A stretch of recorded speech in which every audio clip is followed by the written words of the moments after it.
Nama Gubernur Riau, Abdul Wahid, menjadi sorotan usai diprotes sejumlah atlet. PON asal Riau, para atlet kecewa lantaran bonus prestasi mereka belum juga cair.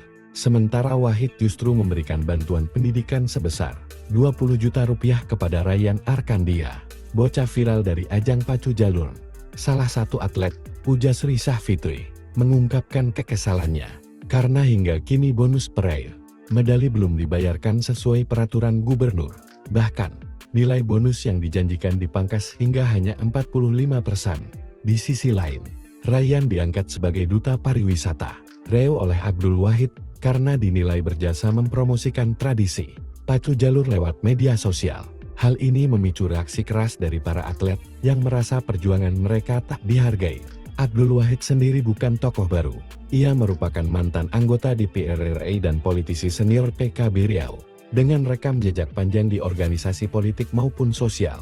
Berdasarkan data LHKPN terakhir, total kekayaannya mencapai sekitar 4,8 miliar rupiah, terdiri dari belasan aset tanah dan bangunan di Riau dan Jakarta, serta 2 kendaraan mewah.